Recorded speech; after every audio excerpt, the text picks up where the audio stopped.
Assalomu alaykum hurmatli tomoshabinlar, bizni kuzatayotganlar, bizlarni videolarimizga izoh yozib, bizni qo'llab-quvvatlayotganlar.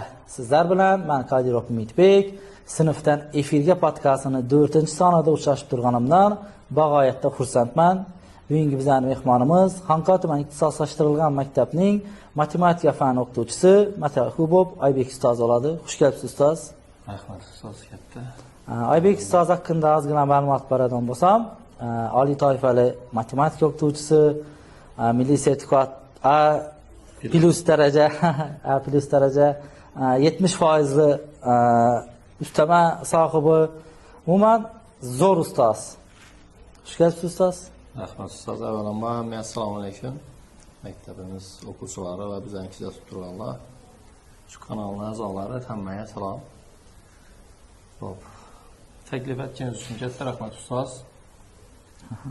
Xursandmiz. Suhbatimizni o'ylandim nechik mavzularda boshlasak ekan deb Aybek ustozga ham bir ta'rif berib o'tsam, Aybek ustoz hozir men bir futbolchilarga o'xshataman. Ronaldo va Messini pik davrlari bor edi. 12dan 17-yillar bo'lgan davri, ya'ni zo'r o'ynab hamma sovrinlarni yutib turgan davri. Hozir Aybek ustoz shunday davrda deb o'ylayman, chunki girgan tesini ishlab tashlab nima desam bo'ladi. Hamma sertifikatlarni, hamma ustamalarni olib turibdilar. Omad ustoz sizga. Sizga birinchi savolim shunday iborat. Bizning maktabimiz 2022-yilda ochildi. Bu yerda 3 bosqichli test bo'ldi ustozlar uchun. Test, suhbat jarayoni bo'ldi. Hammasidan siz o'tgansiz-da. Ya'ni yuqori ball olib o'tgansiz, testdan ham, suhbatdan ham eng bir yuqori ballarni olgansiz. Lekin nechundir birinchi yil bizning maktabga kelmayapsiz. Ya'ni o'zingiz ishlab turasiz maktabingizda. Sababi nima edi buni? Birinchi yili maktabimiz bu yerda emasdi. O'zingiz bilasiz. Mashida kollejida edi. Bu yerda o'qishlarimiz obyektdan keyin edi.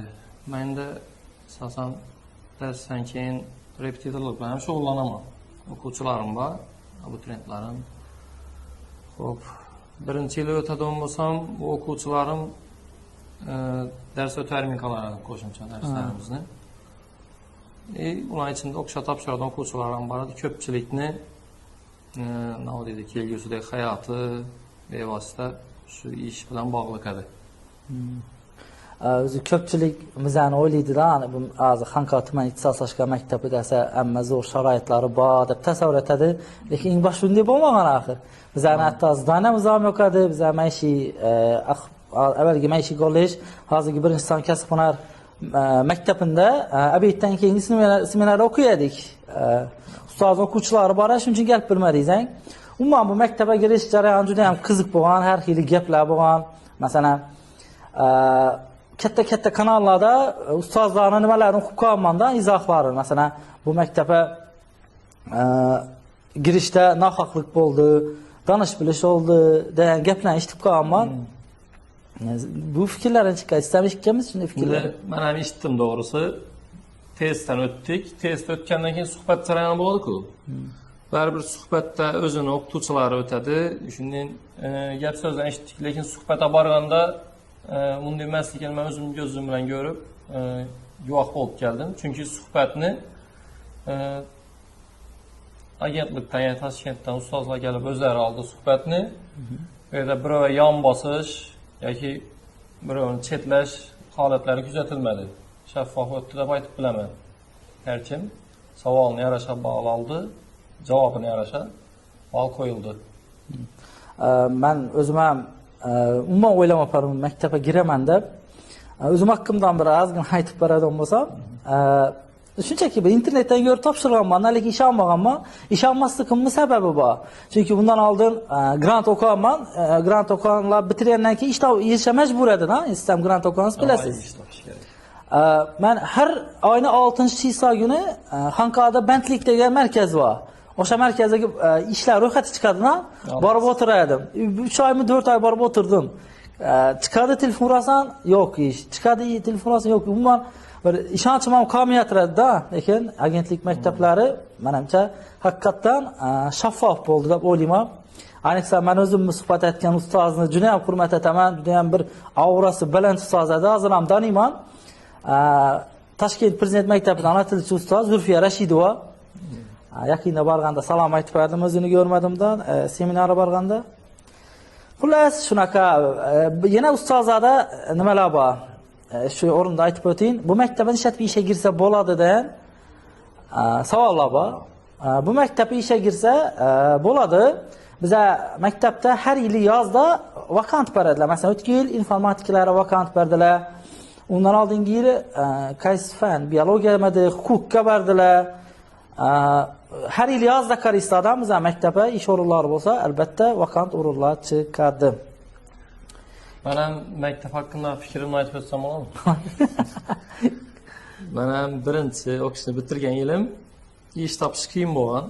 Maktablarga borsak ham, pensiyadagi katta o'qituvchilar ham, misol, qisqasi o'qituvchilarga darsdim oz bo'ladi. Bir stavka bo'lsa, bir stavka darsimiz 20 soat bo'lsa, haftasida 5 soatlik darslar bo'ladi. Hozirgi o'qituvchilarga shunday dars bilan ishga kiriladi.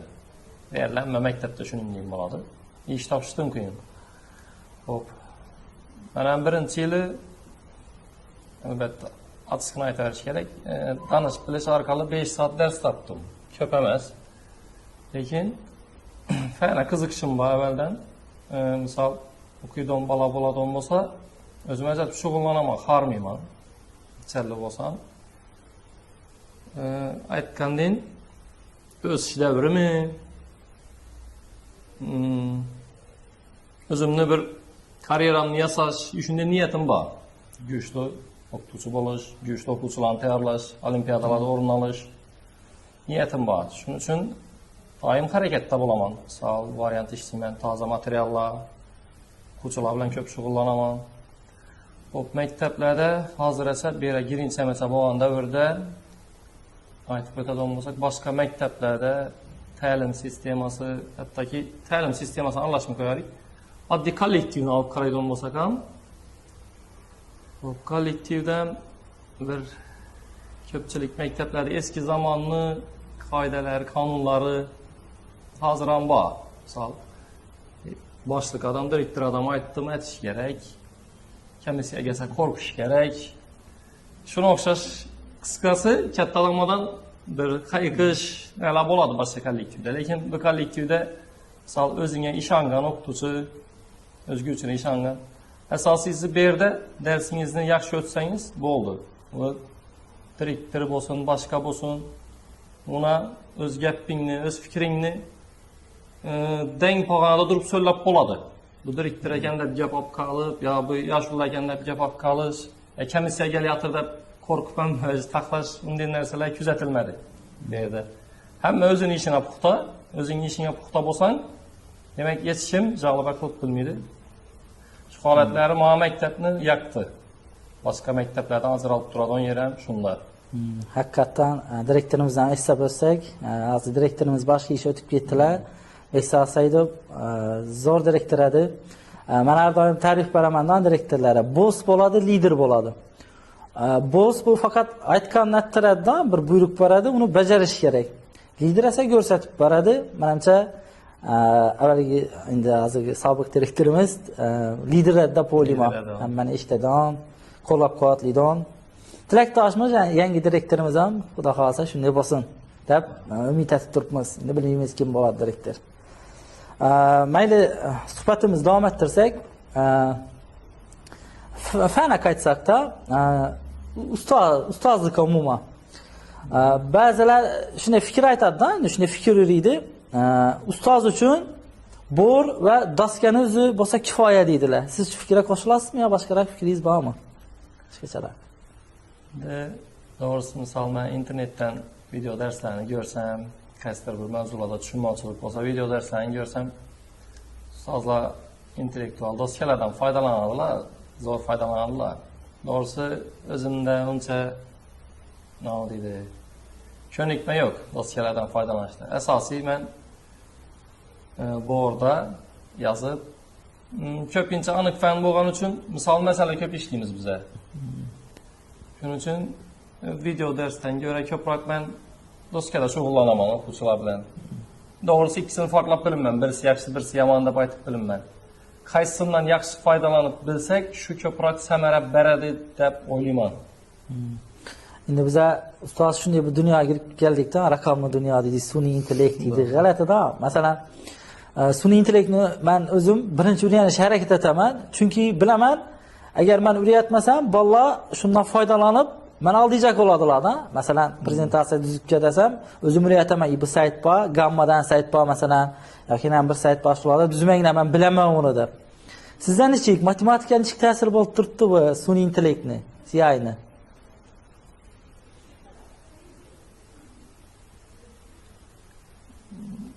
Bilmasam, Bolalar foydalanib turibmi sizningcha? Misol eshitishda masalan. foydalanadilar.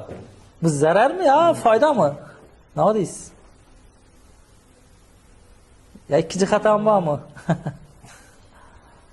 Foydali taraf ham bor. Misol zamon talabi hozirgi kunda hamma shu yo'nalishga o'tdi. Endi nachundir nima deydi? Misolni ishlashni ham geçti bor. Odam azartaladi misol ishlasa. Misol shunday misollar, masalalar bo'ladi, uni yetsang ichingdan bir narsa ko'taradi ruhiy. So'ynasan. Bir narsaga erishgandek. Uning uchun ko'proq nima deydi? Misol fanni yaxshi ko'rsa yurakdan his etib deydi. Ya'ni ana tilda sizning gaplaringiz ko'p eshitaman. Misol matematika sara bilim bersa, miya bilan ishlaydigan fan bo'ladigan bo'lsa, ona tili yurak bilan ishlanadi deb aytgan gaplaringiz bor. Matematikadan boy yurakdan his etib ishlash. O'zim bundayda, men bolalarga aytaman, iloji bo'lsa sun'iy intellektdan foydalanmanglar deyman-da. Endi biz bir global dunyoda yashab turibmiz-da. Tasavvur etsak, bir kompaniya ishlab chiqarib turibdi sun'iy intellektni. U bizga hozir mutlaq taklif etib turibdi ko'p narsalarni. Bir kun kelib bu narsani o'chirib qo'ysa, bolalar bog'lanib qoladi, uni o'chirib qo'ysa, g'irt-pupoy bo'lib qoladi menimcha.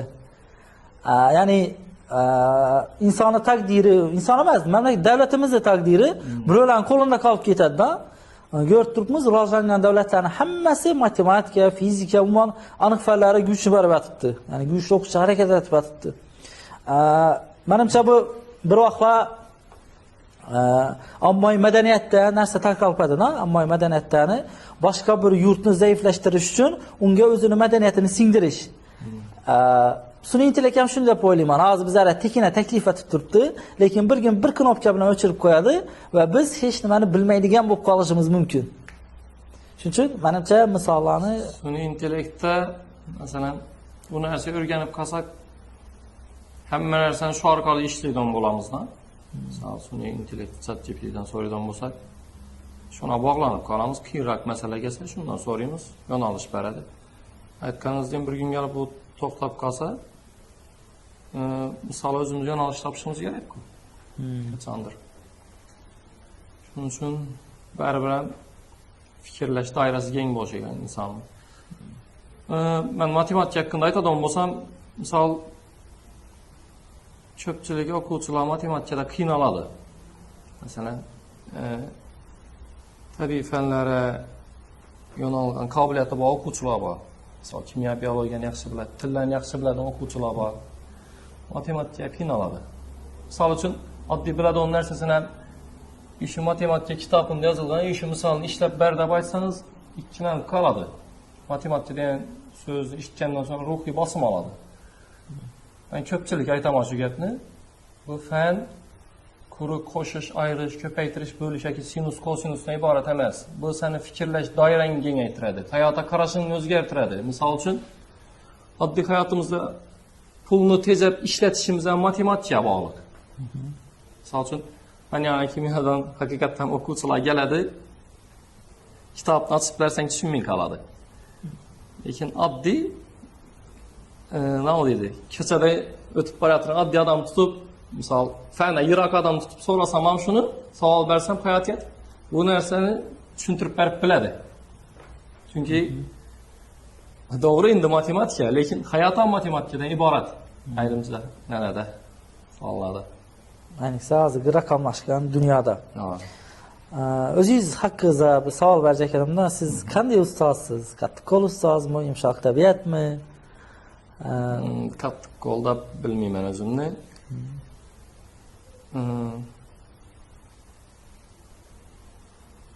Endi bolalarga nisbatan ko'p olgan vaziyatim bo'ladi.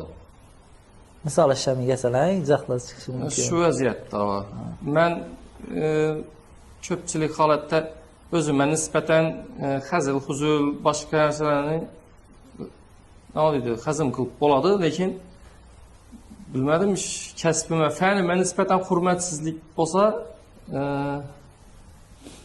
shu vaziyatda zahrim chiqadi, lekin fanimga nisbatan hurmatsizlik etsalar,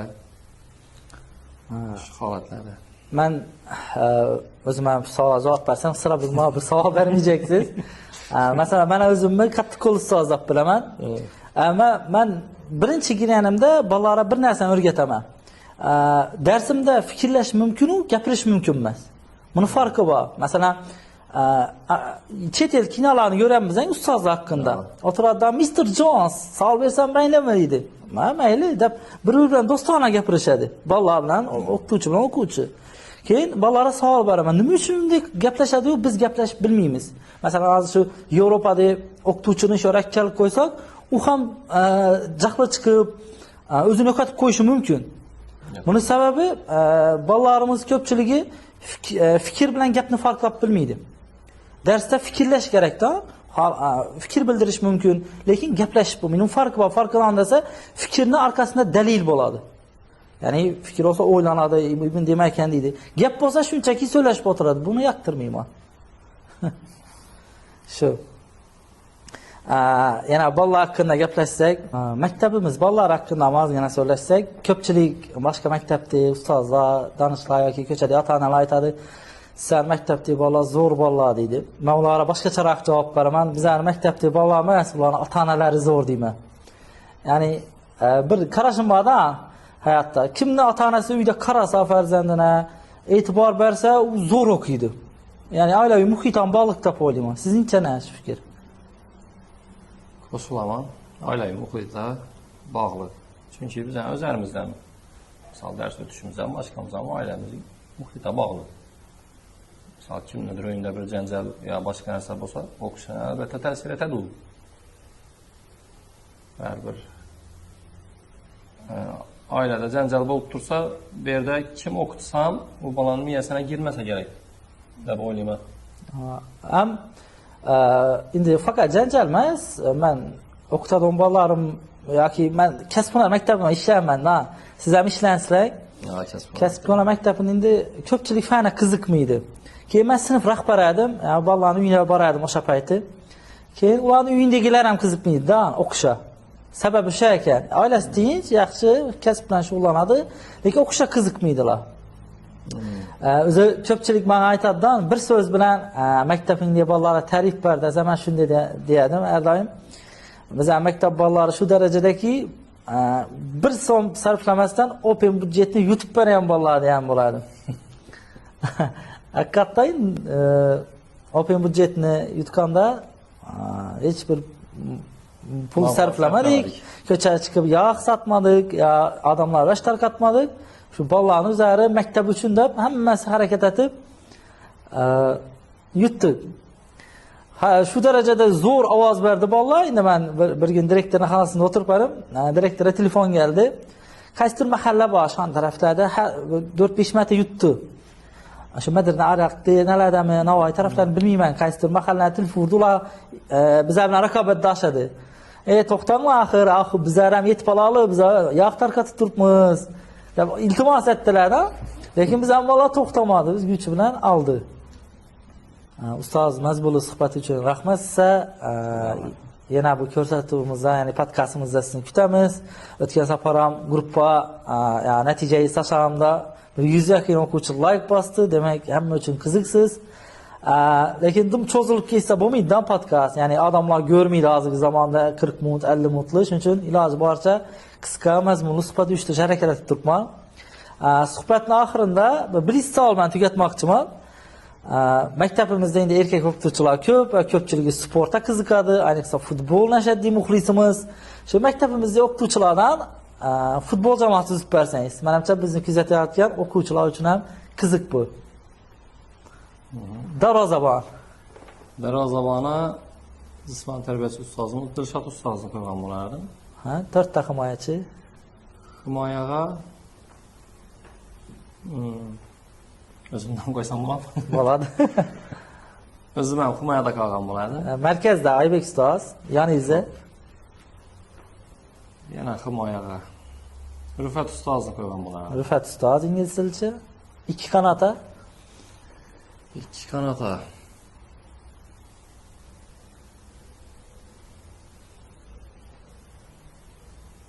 Allah nazar ustoz bilan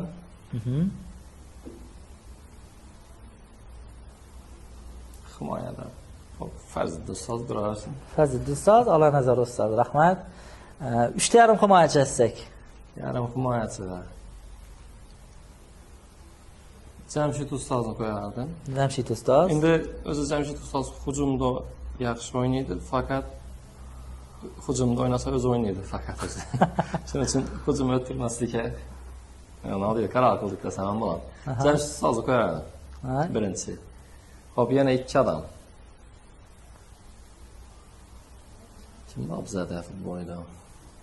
Bekzod ustoz bor. Bekzod Tojiboyev. ustoz, Tojiboyev, Bekzod ustozni qo'ysak, yana bir ustozimiz.